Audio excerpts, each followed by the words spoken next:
Everybody in this room is a special guest, but we have a surprise guest today. Governor Ricketts, would you give us an update of whatever? Well, thank you, John, for this. Yeah, I'm just unemployed right now. So, first of all, I'd like to thank Ahmad for the wonderful food. Ahmad, thank you very much. And John, thanks for selecting Ahmad's here. I hope you'll continue to have these here because, first of all, I love the food, and it's also really close to my house. I would have been here earlier, but I thought it would start anew. Thanks, everybody, for all your support for my last 8 years as governor. I really appreciate it. I got to tell you, it is the best job in the world being governor of Nebraska. It's been an honor and a privilege to be able to serve Nebraskans. We have the best place in the world, and it truly has been an honor to be able to make sure we can serve Nebraskans all across the state. So thank you very much for that. What I thought I'd do is maybe just hit upon some of the things Suzanne Geis was talking about with her mayor's race. Because she talked about some things that are really important. And Marty, I know you're going to get this because the first thing she talked about was public safety. And I have specific experiences with Mayor Larry Gaylor Baird that illustrated to me she does not support public safety. So going back to the George Floyd riots back in July of 2020 or whatever, I was working with both the mayor of Lincoln and the mayor of Omaha. Mayor of Lincoln being a Democrat, mayor of Omaha being a Republican. Let me tell you, it was a night and day difference in the response. The mayor of Lincoln would not let the police do their jobs.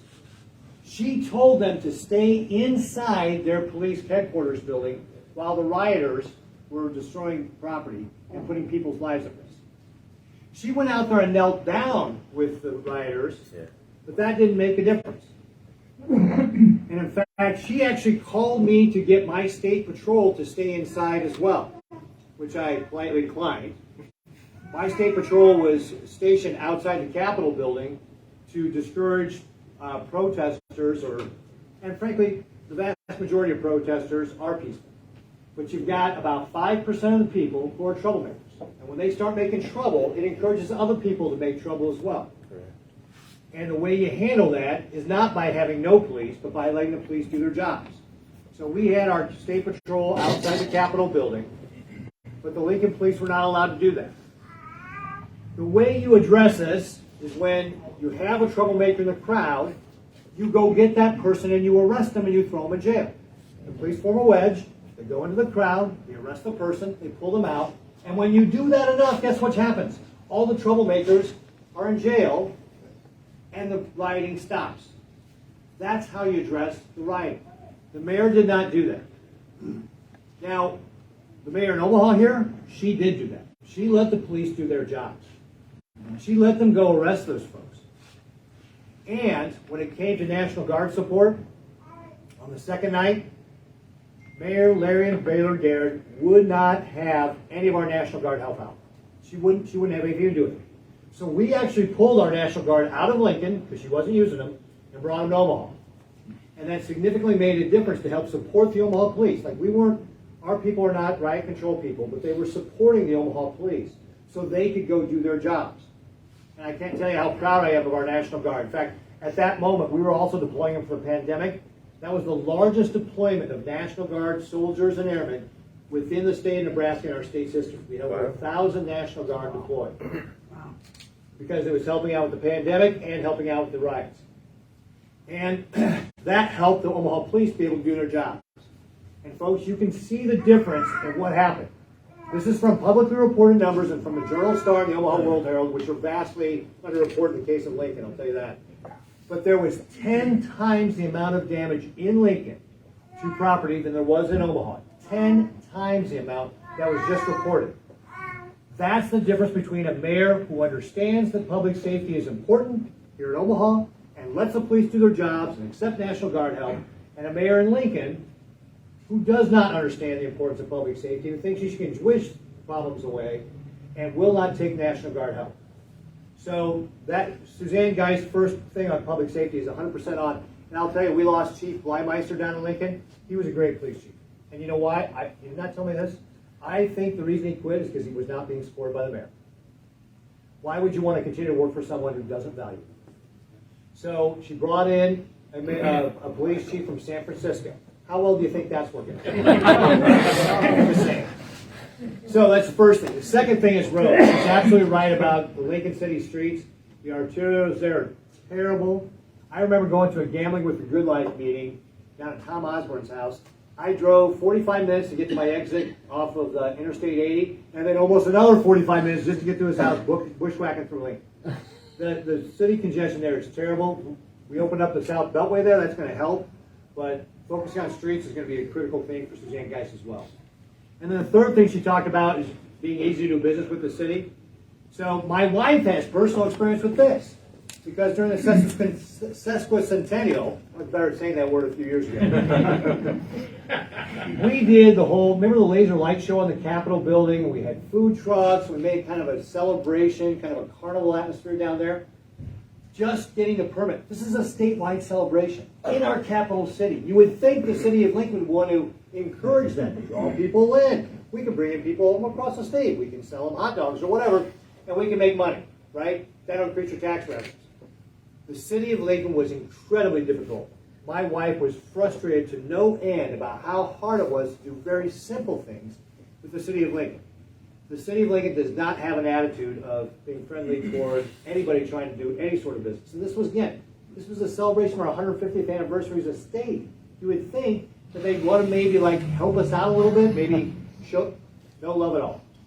That's the kind of attitude we've got in city government in Lincoln, which is why we need to get Suzanne Geis elected. Now let me tell you, this is not going to be an easy race. Even though to us here in this room, this seems like crystal clear who should be the next mayor of Lincoln, especially after, I'll tell you again, personal experience with Larian, working through the pandemic, she was horrible. She was paralyzed. She was afraid. She wanted to shut down Lincoln until there was a vaccine. I said, Mayor, and this was early on, when I say she wanted to shut down Lincoln until there was a vaccine, this was April 2020. I said, Mayor, there may never be a vaccine. We can't assume there's going to be a vaccine. We have to learn to manage this now. We just can't keep people locked up. But unfortunately, because of the way state law works, Lancaster County had its own carve-out from the public health departments, and I could not stop them from doing all the crazy stuff they did with regard to shutdowns. You probably read some of the stories about how all the restaurants and bars and how they were hurt and that sort of thing. That's what happens when you have a runaway mayor, Democrat mayor in Lincoln, because that's what we had. She in April 2020 wanted to say shut down until there was a vaccine. And that's the difference between, again, Republican leadership and Democrat leadership. So I got personal experience with this mayor. She is terrible. She needs to be thrown out of office. She's a hypocrite. While she was stopping other kids from playing sports, she allowed her own daughter to go out and play sports. She doesn't understand leadership. We need to elect her. But even though it should be clear, this is not going to be an easy race. The demographics in Lincoln, or the voter registration, is heavily for the Democrats. So we got to work to help her out here in Omaha to help get Suzanne Geis elected in Lincoln. So please, if you have the opportunity, go to her website, send her a donation, volunteer on her campaign. This is going to be really important because, let me tell you, we've got a beautiful capital city, but it is being terribly mismanaged. And if we put Suzanne Geis in there, that will be something that we can all be proud of as Nebraskans. So with that, thank you again for giving me the opportunity to be your governor for the last 8 years. It has been a true privilege to be able to do it. And I'd be happy to answer any questions. I'll take 1 or 2 questions because I guess it's almost 1 o'clock and I want to get you out of here on time. Yeah. Governor, focusing on going forward versus the past 10 days or so, you look at the U.S. House of Representatives and the Senate and potential to work together. What can you see? What's in your crystal ball? Well, I think one of the things we've got to remember is that, while we would all like to see conservative policies put in place, the Senate is still in the Democrat hands, so you're probably not going to get a lot of really great conservative bills out of there. And, Kevin McCarthy's still got to get his rules done in the House, so he's got to manage his folks there in leadership. So I would expect that what we're going to be doing for the next 2 years is killing a lot of bad ideas coming out of the Democrats in D.C. And generally what we need to do is we need to look back at the Trump administration and start pushing the power out of Washington, D.C. back to the states, because the states will do a much better job. We've demonstrated here in Nebraska, during my 8 years, we cut the growth of spending to 2.8% annually. Before I came into office, it was 6.5%. we're managing our budget. As Suzanne guys said, we're going to have a huge cash reserve, probably by the end of the fiscal year, June 30th, $2.3 billion, because we had good fiscal management here. So give us the responsibility. Let us run it. We're going to do a better job than anybody in D.C. That's what we're going to focus on. But I don't expect to see a lot of cooperation from the Senate until we can take a majority there. Yeah, Susan. I want to just say thank you for being one of our greatest governors ever. Oh, well, thank you.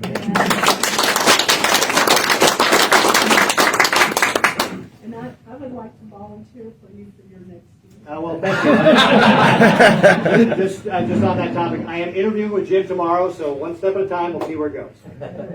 Last question. I have one quick question. What happened just recently with the House Speaker fight in Washington, D.C. is very similar to what happened here in Nebraska during the Nebraska Republican State Convention. And I was wondering what your thoughts were, is what more of the establishment Republicans can do to help unite the party with some of the more outspoken grassroots people. Yeah, I think, first of all, when we see what happened with regard to the fight over leadership in the House, one of the things you've got to remember, folks, is we're a big, pluralistic society. What, 360 million Americans? Guess what? We're not all going to agree. Now, I'm as conservative as probably any one of those guys that was holding out on Kevin McCarthy, but we also have to understand that as conservatives, we still have to work with everybody else, too, to get things done.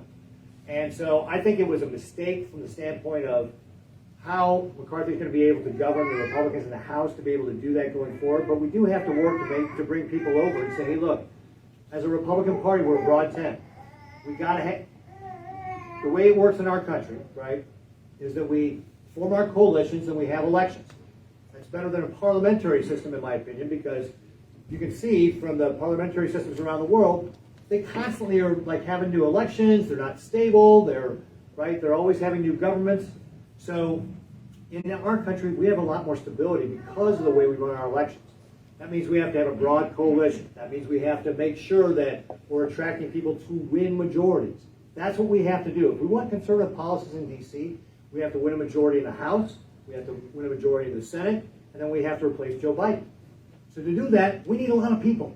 So we can't be having just a small group of conservatives trying to bust that up for everybody. So we've got to work to be able to pull them in and make sure we're getting as many Republicans on board in our elections, and then understand that we're not always going to get everything we want, because that's the way our system works. And by the way, it's supposed to work slowly. That's the way our founders wanted, which is, again, why we have stability. So I think it's just going to, McCarthy's just going to have to work with his leadership team on those House Republicans, get them on board. It's a messy process. It's supposed to be messy. If you want a very clean process, go to Russia, go to China. They'll just tell you what to do, and that's very straightforward. Not good, but they'll tell you what to do, and you don't have to worry about the messiness. Our system's messy by design. It's a good thing. So, like when the president says it's an embarrassment, he's wrong. It's not an embarrassment. This is what it means to be self-ruling, right? This is what it means. It's messy sometimes. It's a good thing. So it's fine that we have the mess. Now we got a leader. We need to pull together and start working on what are we going to drive as far as our legislative priorities. And like I said, it should be pushing people, pushing power out of D.C. and then see what we can do to start building that coalition for the next election so we can win a majority in the House, keep our majority in the House, win the Senate, and get a Republican president elected so we can start bringing this country back down the right path.